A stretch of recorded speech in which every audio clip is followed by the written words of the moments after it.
Well, Mother's Day is Sunday, of course, and the Newshounds have you covered. Lui and Oliver have stories of mothers of all stripes and the babies they love. Here's this week's edition of the Newshounds. Here's the Newshounds, Lui and Oliver, with their World News Roundup. This week on the Newshounds, moms keeping a species alive. And mom as a protector. And it's also prom season. But first, a Peruvian zoo pulled out all of its adorable stops by inviting visitors to meet the zoo's youngest residents during Mother's Day celebrations. Guests can see it all by looking at the babies and their moms. There's a baby kangaroo and her mother, which was a crowd favorite. Also on display were water buffalo and white-tailed deer.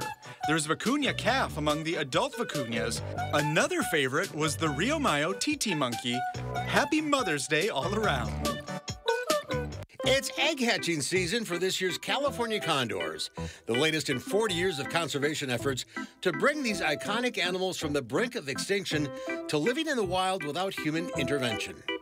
The mom and dad condors are a big draw at the Los Angeles Zoo.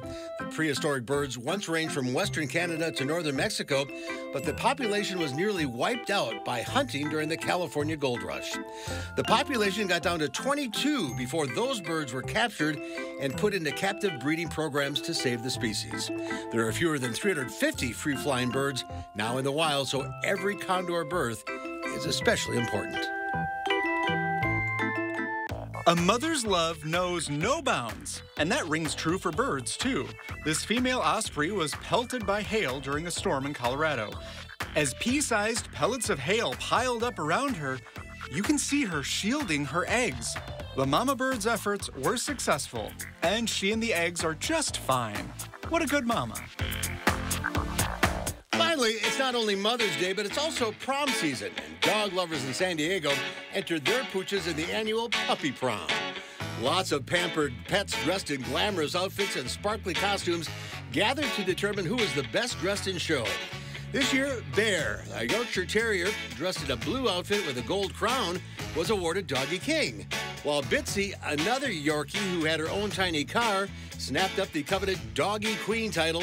Put on by the Helen Woodward Animal Center, the Puppy Prom raises money to help the center look after rescued and abandoned dogs. And it's an all-inclusive prom. Even some feline friends were in attendance. This is the 9th year for the parade, and everyone is looking fine. That's this week's edition of the Newshounds. I have questions. Where are the matching tuxedos for Lui and Oliver? Where? They need a car now. There's a lot of questions.